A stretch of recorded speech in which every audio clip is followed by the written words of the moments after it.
Look for happiness in today. Look for the best part in your struggle.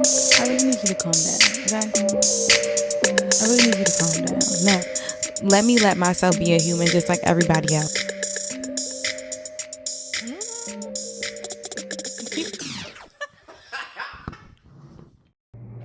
All right, hello everybody.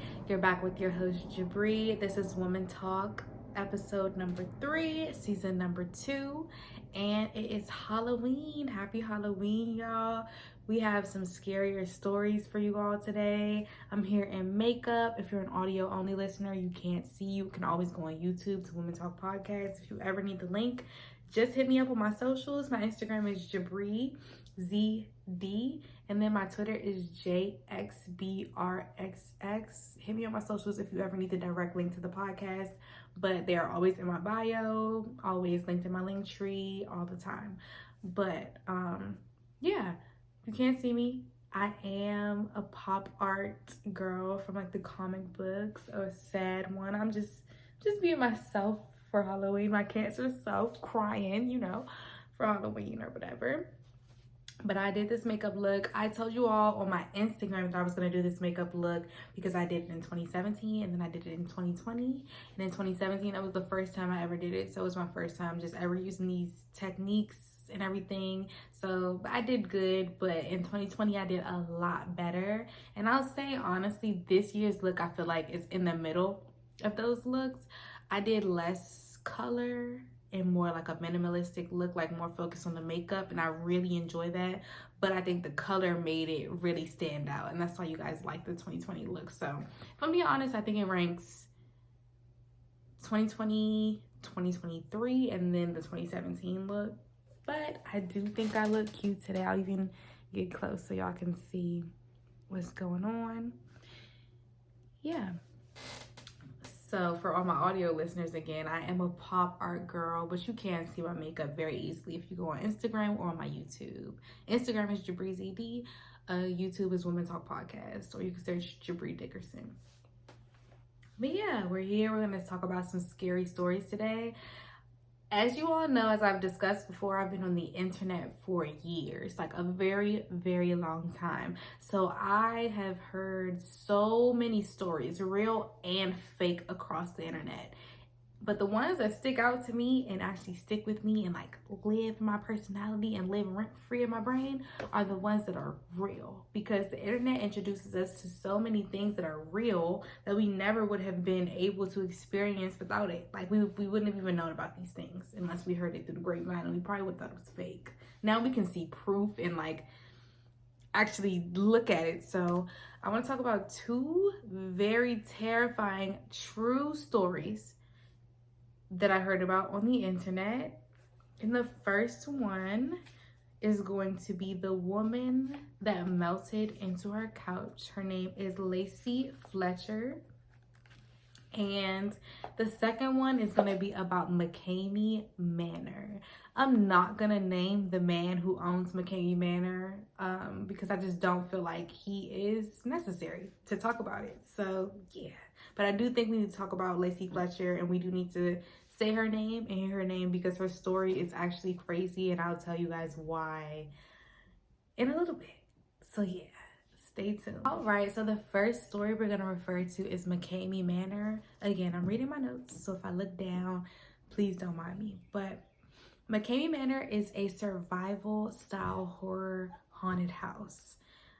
It was founded in San Diego, and the year that it was founded is unclear, but it moved to Tennessee in 2017. So when I first heard about McKamey Manor, it was probably about 2015, 2016 time. I was like 18 at the time, and I was probably just looking up on YouTube scary stories or scary haunted, what is the scariest haunted house? And that's what brought me to McKamey Manor. Their whole premise of their haunted house was, we scare you like you want to be scared. Like, you go to haunted houses and there are scary attractions, but nobody's really taking it there. Nobody is really going the extra mile to make sure that you are terrified. And McKamey Manor definitely went the extra mile to make sure that you were terrified. Hands down.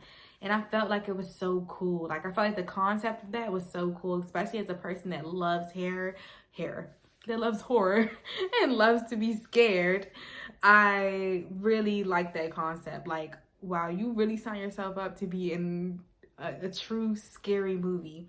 There were videos outlining the experience. I remember seeing like people crying and stuff like that, but it all made it feel okay because these are people that signed a waiver, a 40-page waiver to come in this experience. So I never once felt like, oh, McKamey Manor is unjust. And it's like, I never felt like it was weird or like a thing that was taking it too far just because people signed up. When you go to a haunted house, you sign up. You sign a waiver when you go to your basic regular haunted house.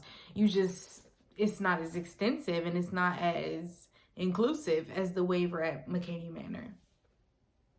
But yeah, I heard about it back in 2015 on YouTube videos when I was searching up scary content. I love scary stuff and I love to see things that challenge my brain. So I was just like, what can I see that challenges my brain? And that challenged my brain so bad. The idea of people coming and paying no money to be tortured because they like to be scared definitely piqued my interest. Not because I wanted to go. I would never do that, but as y'all know, I've said a few times, I like to be scared. Like, I like to place myself in scary situations. So I understand people that would like to place themselves in that scary of a situation because it's almost like anything else. Once you get desensitized to the low level, it's like, okay, now I need to know what really scares me. Like, I started out with regular horror just like anybody else, movies just like anyone else, and I just found out that was my favorite genre based off the way that it made me feel every time I watched it. So I decided, okay, if I like the way that makes me feel every time I watch it, I want to feel more and more and more. So I went from just regular horror, gory thriller, to super gory thriller, to psychological thriller, to super psychological thrillers, like to the point where now I'm not only scaring myself for my physical body, I'm scaring myself from mental. And that's what McKamey Manor really gave to me. It gave me like, oh, you scare yourself, you're that girl, you really do this. So yeah, but apparently they don't really do this because you shouldn't really do this. That's just not how it works. Yeah, there were long videos of the McKamey Manor process. They actually ended up paying with canned dog food. So you didn't even pay with money. You ended up paying with, obviously you buy canned dog food. But if you have canned dog food in your house, then you can literally bring cans of dog food for this man's dog to pay for your entire experience. And this experience can last up to 8 hours. I don't think anybody has made it the course of 8 hours, but this can last up to 8 hours. So you have to think about the fact that the people here really have to enjoy torturing you, or they have to enjoy torturing for there's no way. I do a regular job for 8 hours and I'm exhausted by the end. So there's no way you could torture people and not be exhausted by the end of your 8 hours. But yeah, it can last 8 hours. Not that I've ever seen it last that long. People sign a long waiver. You sign a waiver that is longer than life. Stink. You get one chance to quit from what I saw in the videos that I saw back then. Now, it might be different now. I haven't watched actual videos of McKamey Manor in 2017 or 2023 or anything like that. I only watched when I first caught on to it, and I remember those videos like the back of my hand. Like, I remember most of the stuff that happened in those videos because they were very, very graphic and very, very crazy. Oh yeah, and you get, in the videos that I saw, I don't know if he still does it like this again, but you get blindfolded and taken to an undisclosed location. So when you first show up, you show up and sign your waiver, you're in a field. You're in a field of grass, just with people. And then you get taken to an undisclosed location, blindfolded, beat up, gagged, put in the car. Like, I'm not interested. That's pretty crazy. So you get the chance to back out one time within the 8 hours that you're there. If you stay for the full 8 hours, once you back out once, you're done at that point. But you get the chance to back out one time, and you just see how your time goes. You just have a good funky time in there, I guess. I'm sure they have a lot planned for you. Now they provide more safety measures and morals now in the 2017 version that's located in Tennessee, and I believe there's also one in Alabama. They definitely have more safety measures and things like that for people, but realistically, it's not enough if you want to experience the type of haunted house that McKamey Manor is. Yeah, this haunted house is year round. Again, I don't know if it's still open, but if it is, it's year round, and there's a wait list of, I think I read like hundreds of thousands or 20s of thousands of people are on the wait list to go to McKamey Manor. And it's included, but not limited to, hitting. So, hitting, waterboarding, you know what that is. If you don't, look it up and prepare to be terrified. Eating and drinking random stuff, that's terrifying to anybody. Bounding and gagging people, and whatever else the waiver includes that people haven't actually experienced, but the waiver does include teeth extractions, tattoos, fingernail removal. I don't know if they didn't include. You will stop. Don't do it. He gets down. Fast. He don't play. I don't know if they don't include the toenails, but I don't know if one is more painful. I don't know why fingernail removal is the only, but fingernail removal. I don't even understand how you're signing a waiver. I don't think they read it. You read a waiver to have you're depressive. You're depressed. You're suicidal. Because there's no way that you read a waiver that said, I will have my fingernails removed, and said, that's the one for me. That's the ticket. Yeah, I don't know. Yeah, the police has been called by McKamey Manor multiple times in Tennessee. They also have documentaries. So if you actually want to go see like a full-fledged documentary and see what it was like, I'm sure they include a little bit of footage and everything in the documentary. There's a documentary on Netflix called Dark Tourist, and McKamey Manor is included in, I think it's a series actually, a series documentary style that McKamey Manor is included in. And then there's also a Hulu documentary that I believe is solely about McKamey Manor, and it's called Monster Inside, America's Most Extreme Haunted House. So if you want to actually check out McKamey Manor, see what it's about, see what the people went through, and actually just watch it in a more cohesive way with visuals, and it's not just me talking on this podcast, because I feel like I've said enough. I feel like I've said enough that you want to go look it up if you're that type of person. But if you do, these are the documentaries that you can go look up. Reddit, I'll say I look at everything for Reddit. When I have chest pain, I look at Reddit, okay? So I look at Reddit for just about everything. Reddit kind of claims that the McKamey Manor in general is fake. They say like there is no manor. Nobody ever makes it to the manor. The manor is fake. The manor is fake news. Nobody makes it to the manor. But if I'm being honest with you, I think whatever he does before the manor is enough. I think the manor might consist of like the fingernails and the extractions, like teeth extractions, all that. I think that's what the manor might consist of. But I don't think anybody needs to make it to the manor for them to be scared of McKamey.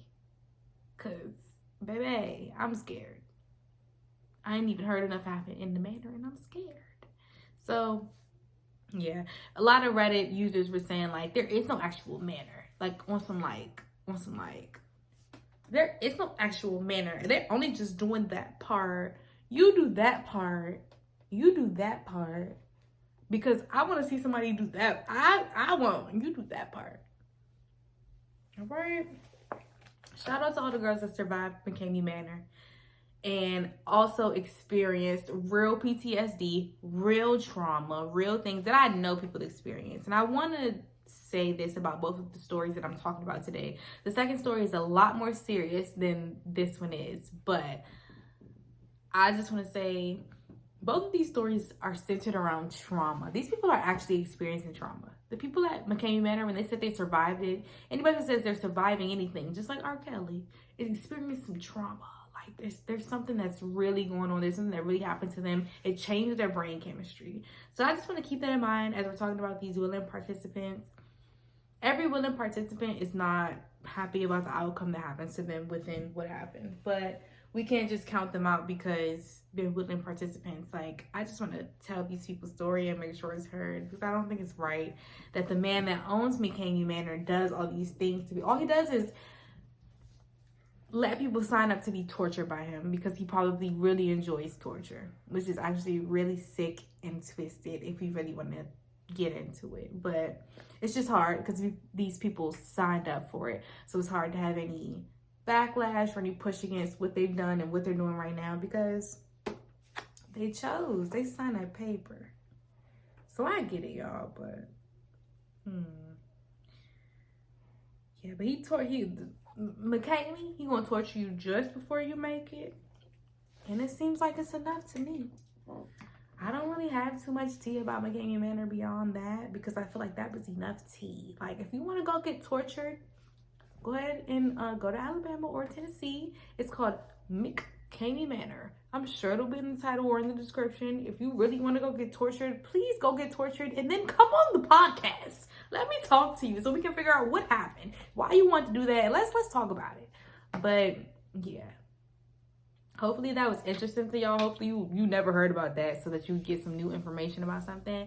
And now we're gonna get into talking about Lacey Fletcher. I feel like it's kind of sick that she's known as this, if I'm being honest with you. I wish this wasn't. That's why I said her name first, because I wish she wasn't known as the lady that melted into her couch. But I think that also makes an impact too, and a big enough impact for the reason that I want it to make an impact for, and the reason that it should make an impact for. So Lacey Fletcher, she died at 36 years old in Slaughter, Louisiana. A lot of reports say she was on the spectrum and possibly suffered from a condition called locked-in syndrome, which I believe is basically where you can't move. Like, I think maybe you can move your eyeballs and that's about it. You cannot move your extremities, your mouth, your face. I don't think you can even speak with locked-in syndrome, but I could be wrong about that. But at the most, I know you cannot move your body. You can't move your neck at that point. So Lacey was known to be fairly normal and a quiet girl before, everything went down. And the last sighting of Lacey was around, I don't know what year it says, but she was around 21 and she was doing workouts with small hand weights. So she was last sighted at 21 years old. Lacey was actually in the chair that she sat in for at least 12 years. In that chair. And when I say in that chair, I don't mean Lacey sat in that chair for 12 years, like your grandma. And when she went to go to bed at night, and when she went to go talk to her husband, when she went to go cook dinner. No, I mean Lacey sat in that couch for 12 years of her life and didn't move. And did not move. And you can only tell based on the way not her autopsy, but I guess it is her autopsy. Based on the way that her body was recovered and with the way that the couch was recovered, you can tell that Lacey never moved. Nobody made Lacey move. Lacey didn't move. She did not move. So I'll tell you a little bit more about what they found and how they found it and what happened. So according to the coroner, Lacey was emaciated, covered in feces. I will also say her classmates said that she began her retreat, I believe like late high school or like early high school. She began her retreat because she got older, and I believe her autism got worse is what they were trying to say, because it says in the article that she developed autism, but that's not a thing. You don't develop autism. You're born with autism and you're autistic. So I think maybe she got worse at masking her autism at an older age, which I think happens for a lot of people because you just get more of a sense of yourself, and you just want to be yourself. You don't want to be like everybody else. So I think she just got tired of masking her autism in her late 20s, I'm sure. Sorry, not her late 20s, her early 20s, I'm sure. And it just didn't feel good to her. So she started to probably act different than everyone else acted, even in high school and stuff like that. I'm sure it doesn't feel good to mask yourself from a young age. So according to the coroner, Lacey was emaciated, covered in feces, and melted into the couch. No one knew the last time she moved or got up from that couch, and she hadn't seen a doctor for over 20 years. The coroner that found her body could not eat for a week and cried for a week straight after he found her body. Because clearly, this was a case of neglect. At some point, someone gets to the point where they cannot do anything for them, they cannot get off the couch. That becomes a case of neglect for the guardians in the room. If you live alone, then that's on you. But if there are guardians in the house or other people in the house, it becomes neglect when other people watch you sit on a couch for 12 years and let you die, essentially, because what else was going to happen to Lacey if she sat on the couch for 20 years?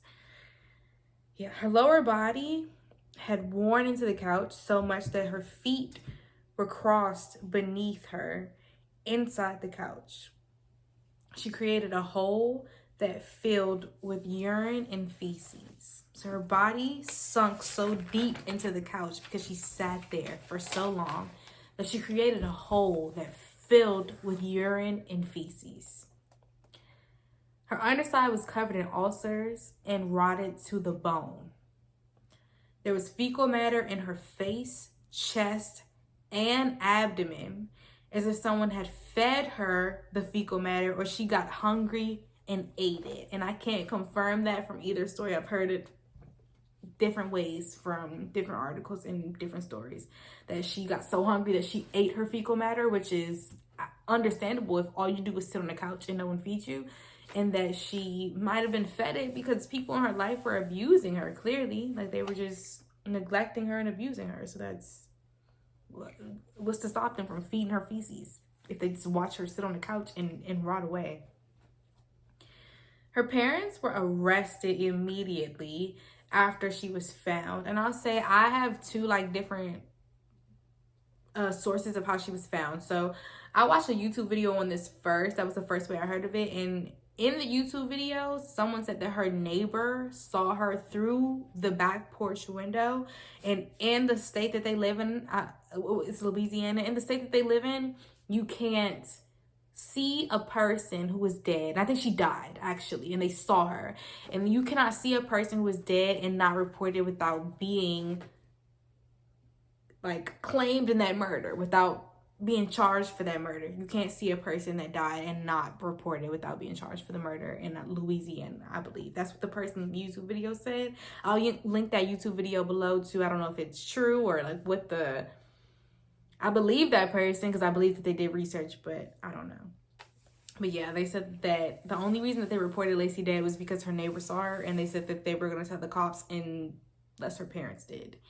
So her parents did decide to call the cops. Immediately after following that call, her parents were arrested, but they ended up being let out on bond, but they were rearrested. So I believe that they found Lacey in about 2020 is when they found her. And in 2023, this year, in June, I believe, or either in 2022 or in 2023, in June, they were rearrested. And I don't know if they were charged yet, but they were rearrested on the counts of second-degree murder. So I guess it can't be first degree because they did not directly kill Lacey. But everybody knows that Lacey's parents directly killed Lacey. I don't think there's anybody that listens to this story that doesn't hear that her parents directly neglected and killed her. And the most important thing that I want to say about this story is that if there wasn't such a taboo and a weird cliche and a weird mindset around mental health, Lacey would have easily been able to get help. If she had cancer, or if she had a thyroid issue, or anything other than what she had, I'm sure that Lacey's parents would have gotten her help. And that's my issue with society, is that why in 2023 and 2020 and whenever, because I knew about mental issues in 2020, why do Lacey's parents not know enough about mental issues when they have a daughter who they know is autistic and is supposed to have locked-in syndrome? Why don't they know to do for Lacey? Why don't they know to get her help? Why did they allow her? This was what was reported, that her parents said that they allowed her to, let me see. It says her parents stated that she developed Asperger's in 9th grade, which is not how Asperger's work. You don't develop Asperger's. You have that, if I'm not mistaken. You have that. So I think her parents were just super uneducated, because I believe Asperger's is on the spectrum of autism, which again, you are born with, because that is something that is within you. That's not something that is created. And I don't think her parents knew anything about that. You know, I don't think her parents, I think they were really uneducated and really didn't. It's one thing to be uneducated, but there's also another thing to never get educated, especially when you have children. And I think that's just wrong. Yeah, years later, and she would go to an institution, I'm sorry.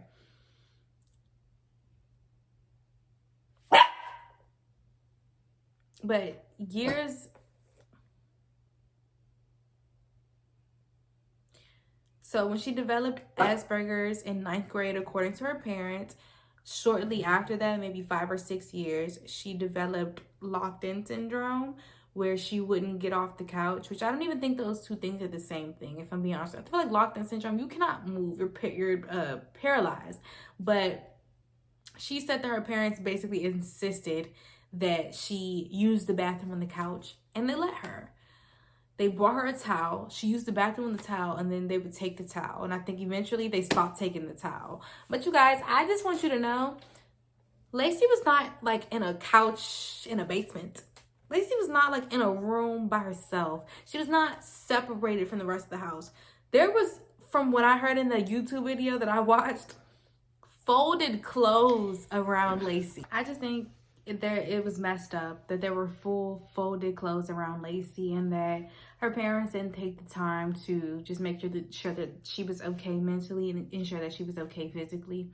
And I think it's just really messed up, and it just shows how clearly taboo the mental health care system is to people still, because people are not getting people the simple mental health care that they could. Lacey was autistic, which can be a complicated problem, but it's not. There's so many resources on how to help people with autism live normal lives, or live as normal lives as they want to live realistically. So I just think her parents did a very huge disservice. I think everybody in her life, if I'm being honest, anybody that lived in that house with her and watched her be the way that she is, did her a huge disservice. And I hope that everybody can take a page from this book.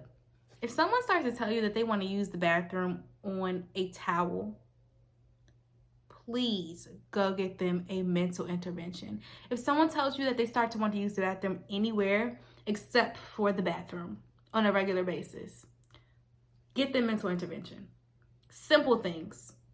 If someone starts to tell you that they want to do something super different that they always did one way all the time, and it's really, really weird, ask them, are they okay?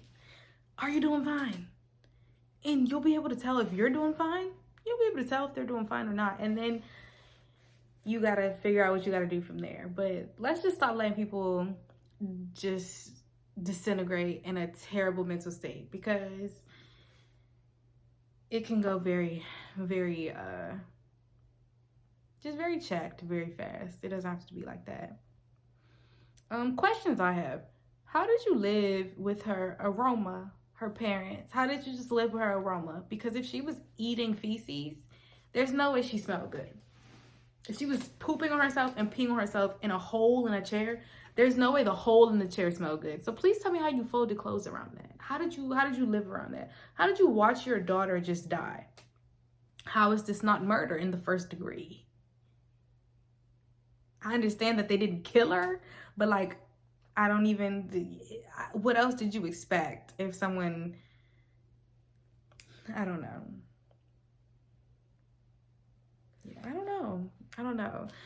that's really it, guys. Right now, her parents are still locked up. I believe they're facing second-degree murder. I don't believe they've been sentenced yet, because they got locked up earlier this year, maybe in January. I mean, sorry, not in January, in June. So yeah, this is still an ongoing case. Maybe we'll be able to come back later in the podcast with updates on this case, but it was actually just really bone-chilling to hear and just really saddening and gut-wrenching that her family left her like that and that they lived around her body. That was just really scary.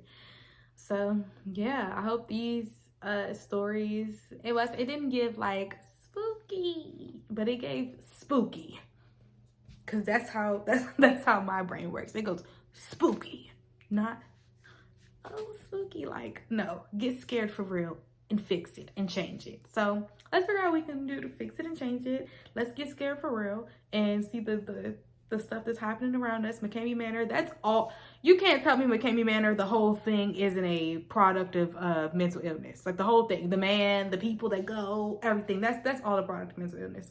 We need therapists, sisters. So yeah, hopefully that makes y'all realize this. Hopefully y'all had a good episode with me. I don't think there's anything that I need to mention. We will be back on Tuesday with our regularly scheduled programming. Happy Halloween.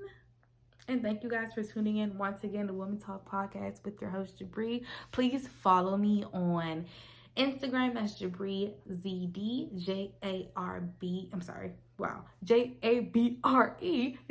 That's crazy. And my Twitter is JXBRXX. My TikTok is JabriZD as well, I believe. And I think that's all you really need to follow me on. Y'all know my name on Spotify, on Apple Music. It's Women Talk Podcast / Jabri Dickerson, JABREDICKERSON. That's my name. Please look me up on all the platforms. I'm just starting to ask you guys to do this, even at the end of the video, because I felt weird about asking at the beginning, and I felt weird about asking before y'all knew me. But now y'all know me.